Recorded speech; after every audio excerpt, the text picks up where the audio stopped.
kids who go to school, the staff, you know, the invitingness of the school. And it is a political statement, what your garden says about your school. And also, there's another trend that's going on here, is that because we all live in urban environments, and remember that most Australians, 90% of Australians live in urban environments, just like Singaporeans, that there's a really big movement here for what's called environmental aesthetics and remediation.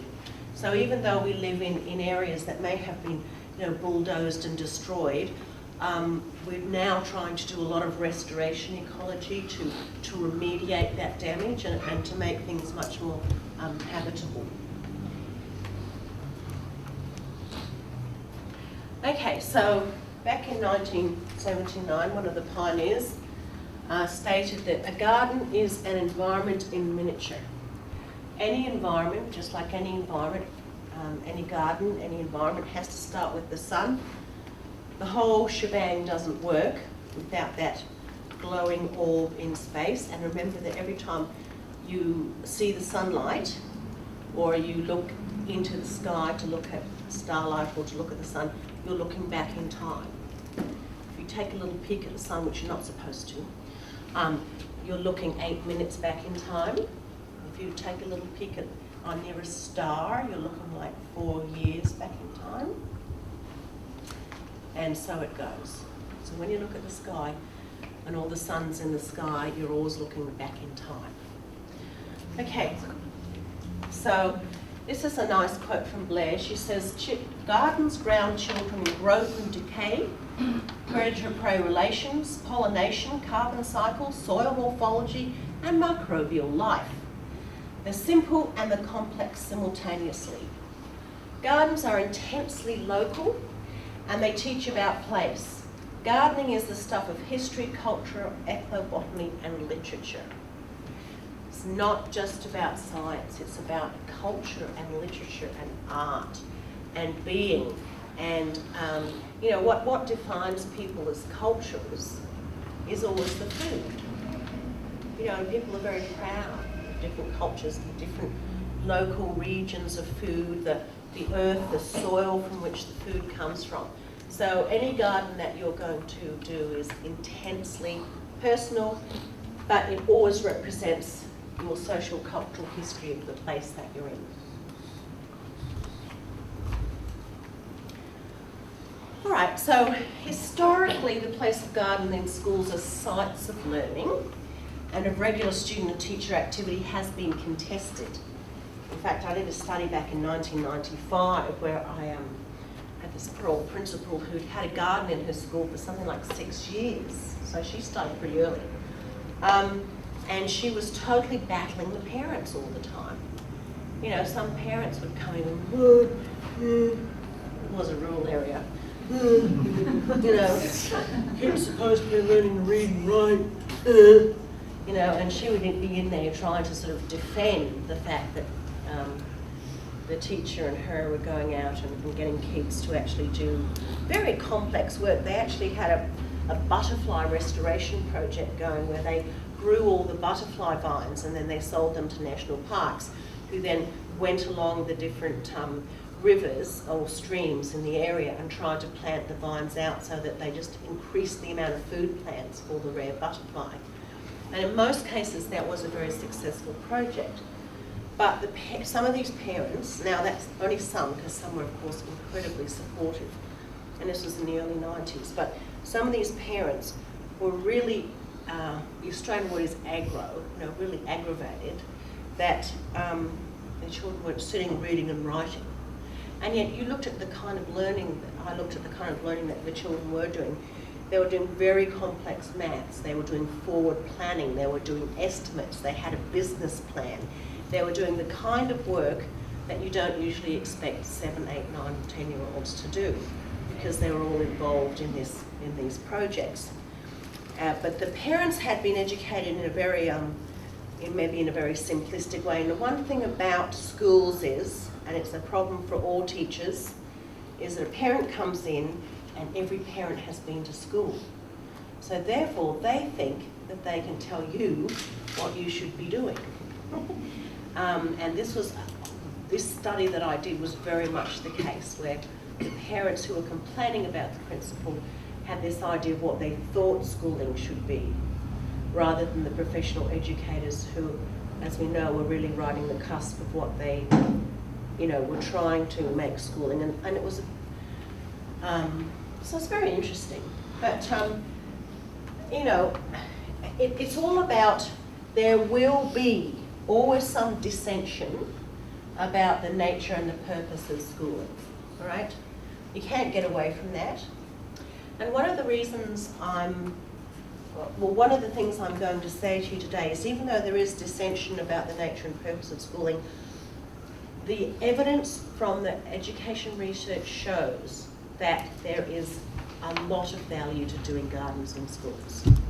All right, so, in medicine, when you go to the doctor, you like the doctor to have read the latest research and be really totally up on their subject. This is the same thing. We can apply the same principles of evidence-based decision-making to gardens at school, whether or not you have this distraction, whether or not some parents. And it's quite a serious thing that you have to be aware of as educators, that some members of the school community will see a garden as an illegitimate use of school time. However, there will be many, many more people who will be absolutely thrilled that you're doing something as sensible as doing a garden at school. And will be volunteering, they'll be driving their trucks in, they're diggers, they'll be organising, they'll be there helping you. So that far outweighs it. But every principal who's ever put a garden in their school has had to defend it at some time or another against parental complaint. That's just what happens. So I'm just putting the bad news first, okay? Before we talk about the good stuff. That we're not going to do yeah, it's all good and happy, because it never is. There's always someone to complain about something, right? Now, so the other thing I want to say is that obviously an increasing body of educational research provides evidence for how the gardens value add schooling, all right? The gardens value add schooling. And I thought this was interesting, that you'll see a lot of this now. You'll see a lot of teaching gardens popping up. They established 2012. I think that's so cute. That it's happening and people are recognising it's happening. There are some very old teaching gardens. There's one in Melbourne that's been around for like 50 years and it's still going. It's very famous. But it's really nice to see a lot more teaching gardens appearing. Now, for some reason, when I did this PowerPoint on an Apple, and of course it all. Anyway, the Singapore Government Ministry of Education has a very strong vision for the values and principles that underlie education. And there's a document called Nurturing Our Young for Our Future, Competencies for the 21st Century. In the state of Queensland, where I work, there's a similar document called About Young People on Citizenship. Here you have 4 competencies. In Queensland, we have 5. But they're all pretty much the same thing, and a lot of education systems are doing this. They're actually trying to say, well, who are the people that we actually want to, have exit our school system? What can we do for the majority? And this is like a majority statement. Like, not everyone's going to come out competent, be a self-directed learner, or an active contributor, or a concerned citizen. But it would be really super good if the Ministry of Education can achieve this for most people who exit the school system. That children come in and they're not getting their confidence to be who they are or to innovate squashed, that they're really encouraged to be self-directed learners, to be problem solvers, that they're encouraged to be active participants, that they're going to be meaningful contributors to society, and they're going to be concerned citizens. In Queensland, this is divided up into sort of socio-political concern and environmental concern. So the notion of the eco-citizen sits under here, right? And also, the same statement has the values. Again, this is very common. It's the same where I work, that it's very common to express the values, which are respect, responsibility, integrity, care, resilience, and harmony. And I just want to point out that all these beautiful words are also associated with gardens. And if you think about it, this is a document about educating children, but you look at respect, responsibility, integrity, care, resilience, and particularly harmony are words associated with gardens and gardening.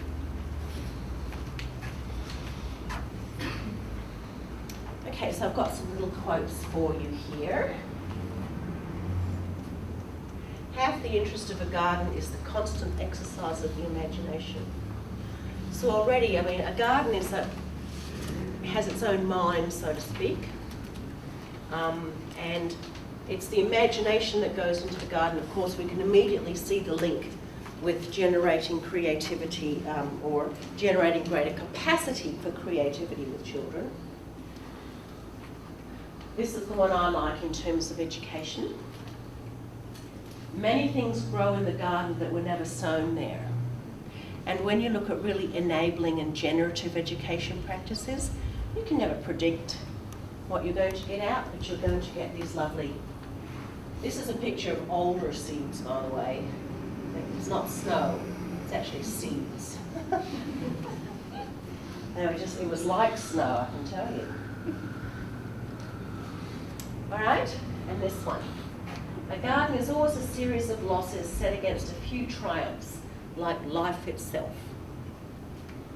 And an early research study by Alexander in 1995 showed that school gardens improved the moral development of students related to valuable life lessons.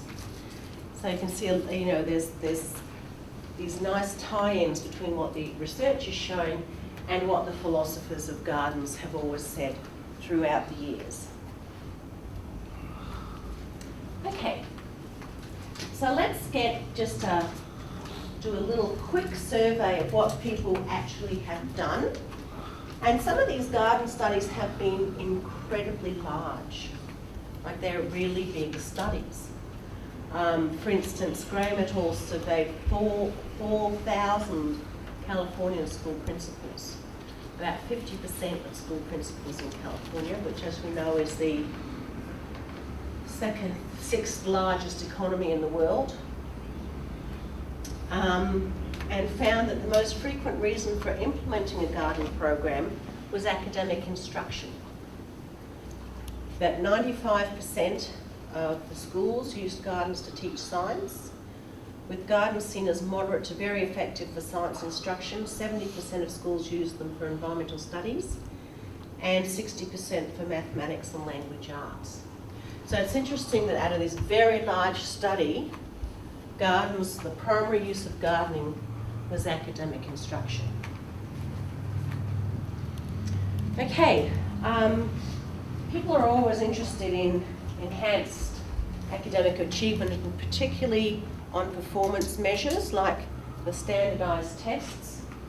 And this is an interesting study, that a Texan study of grade 3, 4 and 5 children found those who studied in the school garden did significantly better on state standardised science tests than a control group. You'd have to read the paper really to find out. I can't remember what the control group was.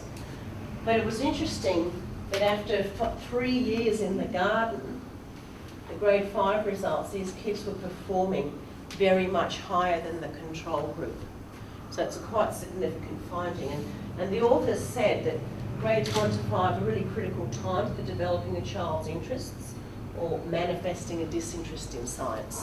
And I think that this was all undertaken as part of their trying to some science studies. And they have shown, there was a very early study here, the 1998 Sears study. It came out of, it was funded by the Pew Educational Group. 12 US states got together and decided to do something about their falling results or actually their abysmal results in science. And they looked at what they called environment as an integrating context. Not all of these schools in the study had school gardens. Some of them did all their work sort of outside in nearby parks or wildlife areas. But they found that the increase in the standardised science testing, the improvements that children had, is related both to student enthusiasm for gardening and multiple opportunities for students to apply their conceptual learning to a real and familiar situation. And this again was an incredibly large early study. And then there's been a number of studies where researchers have looked at disadvantaged students, and the effect seems to be very strong. And there's still a lot of this work going on, particularly in science. So you can read a lot of papers in the science education literature about gardens. And Fusco always said that she thought the effect of community gardens and school gardens was because the garden was both like in and outside of school science. So they were doing science as part of a formal program, but they didn't feel tied down to a desk or having to rote learn things or fill in worksheets, all the kind of things that make troubled teenagers get kind of irate. So the gardening enabled teenagers to learn through an ongoing process of researching and developing their conceptual knowledge. And the other thing is that they really felt ownership and they really felt a very strong sense of place. And I think that's a very valuable thing, but it also really impacted on their development of their science conceptual knowledge. Okay, so science is a sort of big positive tick, yes. What about maths? Hasn't been settled. Okay, in terms of the quantitative evidence, the qualitative evidence for maths seems to be fairly unidirectional, but the quantitative evidence isn't. Pegg found a minor but statistically decrease in standardised mathematics scores of students who learnt math through a school garden compared with a control group. However, back in the 90s, that really amazing SEER review did show an increase in mathematical scores. It's always hard to directly compare quantitative studies from one nation to another, one site to another. We can only say what happened in that site at the time because we all know that the contexts for education are different, and we can only really use these data as indicative. So basically, the data says, yes, science, yeah, maths, yeah, maybe, okay? I think in this analysis, it's actually how maths is taught, probably. How sensitive schools are to maths teaching, to good maths teaching. So I think there's probably a teaching sensitivity in there. However, the qualitative evidence basically says that you can use mathematics learning in a garden to enhance students' feeling of mastery. Now, I'm not